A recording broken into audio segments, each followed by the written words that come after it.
I saw Pac 20 minutes before he got shot. I saw Pac in Vegas, about to get into the car. He's coming out the hotel. And we walked off, and we got in the cab, and they got in the Bentleys and all that other stuff. And, you know, we went on to another party, and 20 minutes later, we heard Pac got shot. I was at Warren G's house in the living room. I think we was playing a video game, and we kept getting a whole bunch of calls and pages. Somebody told us to turn on the news, and we turned the news on, and we seen the little shit. I remember calling a Fanny and saying, "Faye, do I need to get on a plane right now?" She said, "Jada, he's gonna be okay.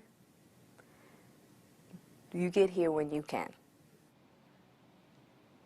I drove down there to the hospital because I wanted to see my nigga, you know what I'm saying, make sure he was straight. I'm thinking that he was gonna make it. It was Pac. He'd been shot before. Fine. Our first reaction was, again? You know what I mean? And then he was like, oh, he gonna be all right, because, you know, this is after he got shot 5 times. He was like a cat with like 9 lives. I had went to see him when he was still alive. And I said a little prayer to him in his head and held his hand and whispered at him, you know, said my piece with him. You know, he didn't have no consciousness, but I felt like my spirit and his spirit connected, and I felt like he got it. When I heard that Tupac died, I was cooking in a restaurant. It was a sports bar, so there was a big TV screen, and we all just kind of watched it, just like, you know, just dazed. My mother knocks on the hotel door. Will opens the door. Soon as I see her face,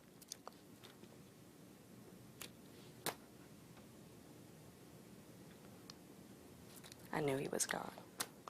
I cried like my mother cried when Marvin Gaye died.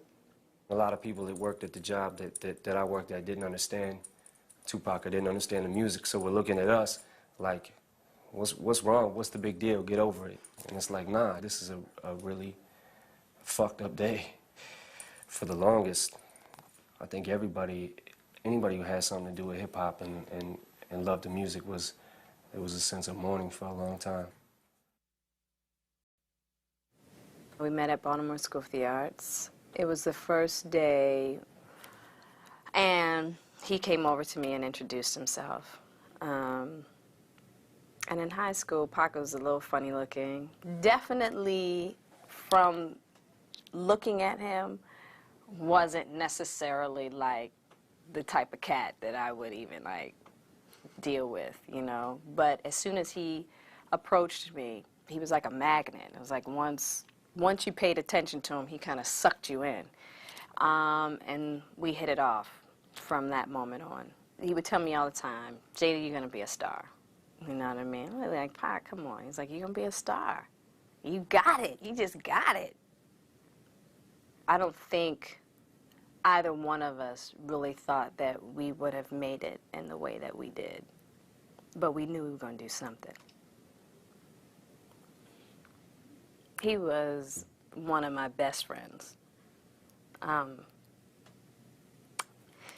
He was like a brother. And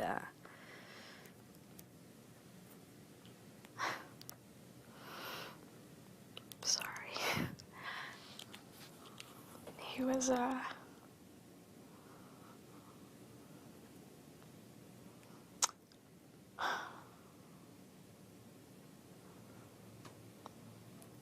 mean, it was beyond friendship for us, you know, as far as just,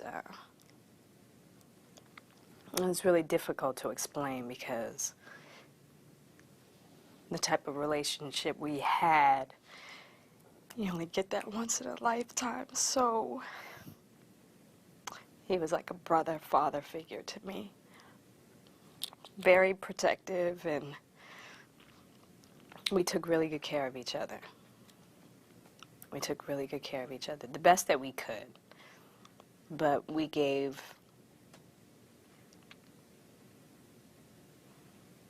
We gave each other a lot.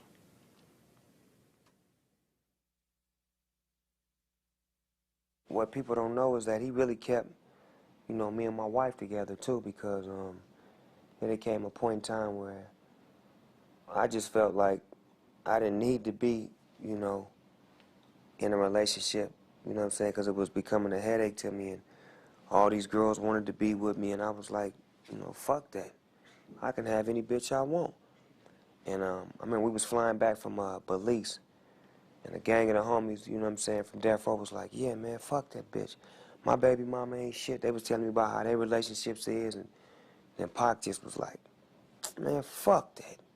That's your son's mother.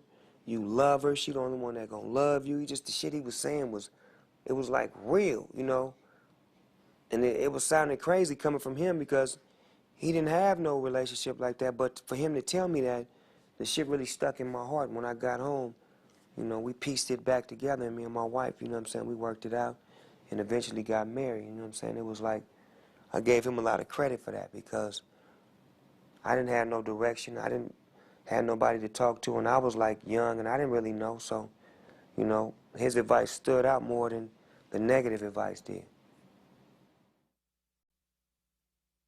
He been everywhere. He lived in New York, Oakland, here, there. He had so many stories. He had so many, you know what I mean? Everybody else was from one hood. We could tell you about how it is in our hood. He could tell you about how it was in different hoods all over. He could tell you about how it was in the Black Panthers. He could tell you, you know what I mean? So anybody who didn't listen to Pac and just shrugged off what he was saying is just, this nigga just out here talking or whatever. It was missing a jewel, was missing something that they could have took with for the rest of their life, and I'm glad that I was. He was so much of an influence, you know, he with me forever. You know what I mean? For life.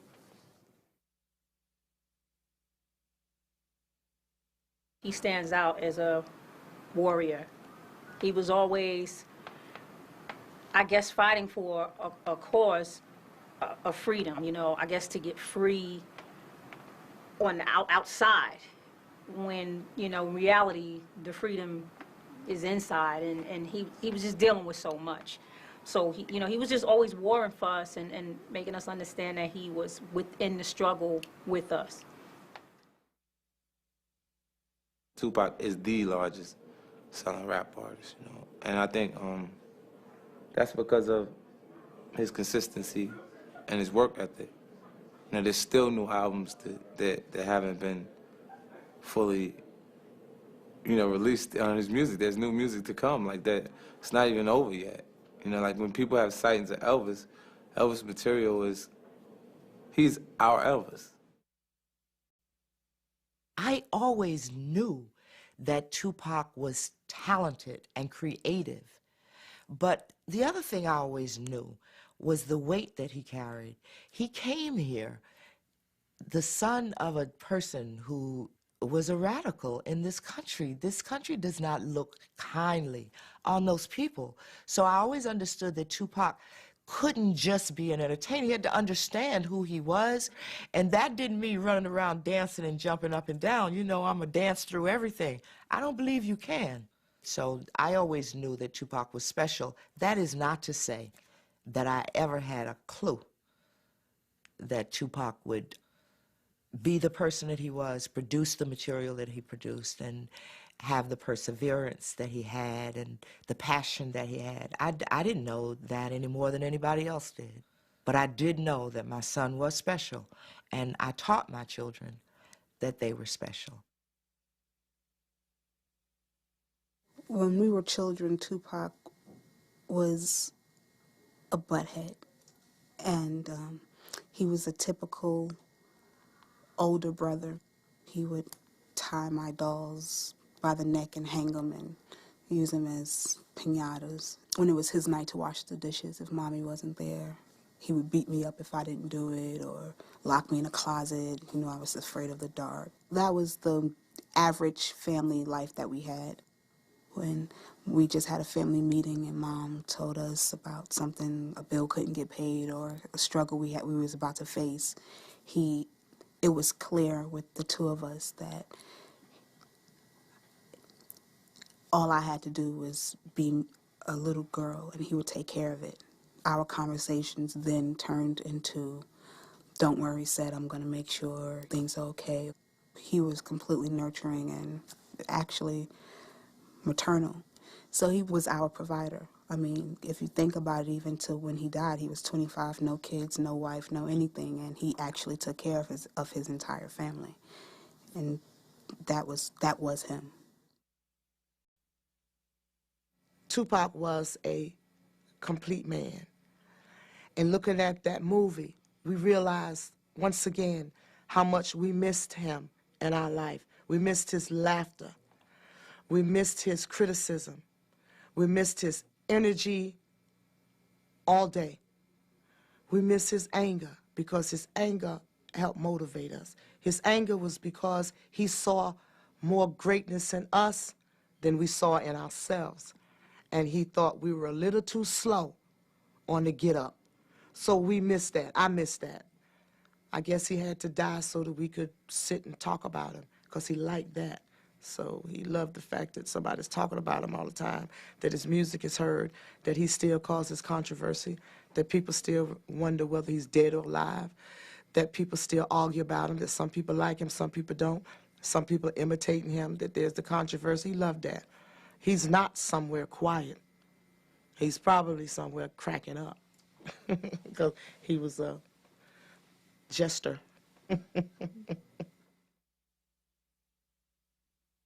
What made Tupac happy is to see his family succeed and see his family. He was a family person. He was Tupac. He never changed. I mean, when he became a star and stuff, he still like Tupac was of old. I couldn't see nothing different, except he just had them bodyguards watching after me, you know. I learned from Tupac that you can do and be whatever you want to be in this world, and you could really come and start from nothing. He proved that to me. I've seen it with my own eyes, because it's not like we came from a family of lawyers and doctors. No. Drug dealers, militants, drug abusers. He pulled up from all that and did his thing. And he proved that you can do it. I'm not going to say he had a charmed life, but he was blessed. And you already knew that he was blessed. People was attracted to him. I mean, people used to fight to babysit him. The whole neighborhood, man, all the girls, the pretty girls, you know. He was a ladies' man. Yeah, he was a ladies' man at 1 year old. I mean, it was quite obvious that that boy was going to be something special. Quite obvious. He was a loving person, and you know, he was our friend. He was our family member. He was someone who was dear to us. And you know, the loss, you know, of him was just very devastating, and you know, very real. A lot of little things that he did inspires my life today to make me who I am, and I love him. And I'm grateful to God and to his mama and daddy and to my mother and to all my family for cultivating a person like Tupac in my life. Pac had a crazy impact on my life. Every level of my family is affected by him right now, to this day.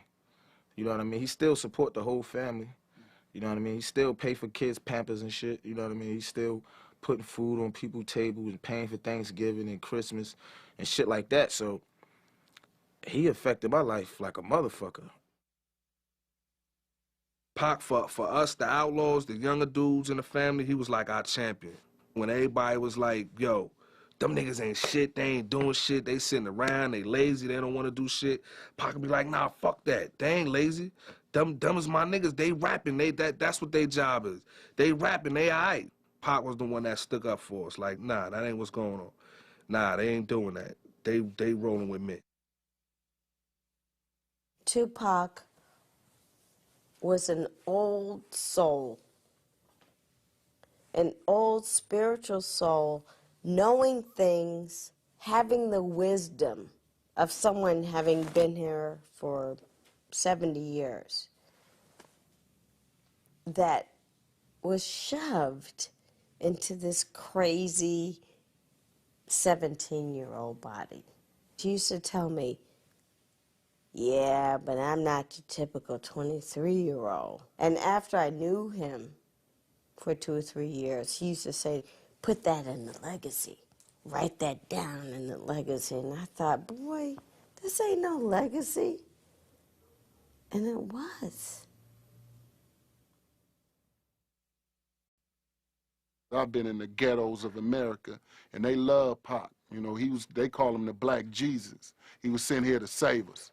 That's what a lot of real cats, I mean murderers, killers, carjackers, whatever you want to name. When I go to a ghetto, my pass is unlimited. You know, I hit any ghetto in America, and they know I'm not a police. They know I'm not no hook. They know I'm real. They know I mess with Pac, and they love Pac. So they open me with open arms. So that's what I really love, that he created something that he never got to see. My sister was graduating from elementary in 1994, and Tupac was paying for her dress and all of her accessories, and he said, okay, so the next thing we need to do is get ready for prom. And she said, no, my prom wouldn't be coming up too soon, Shauna's would. So he said, okay, we'll plan for her prom. We would talk about it and joke here and there, saying, okay, it's coming, it's approaching, prom time is almost here, are we still going? Like, yeah, we're still going. I told you we're going. So I went ahead, I had my dress made. Prom came around June 7th, 1996. Limo picked me up, and he told me, he's like, you look beautiful. I've never seen you dress up like this. When we were walking in, all the kids are like, we danced one song, and then we left. I think the world's lost a good person, and a lot of people didn't see the real him.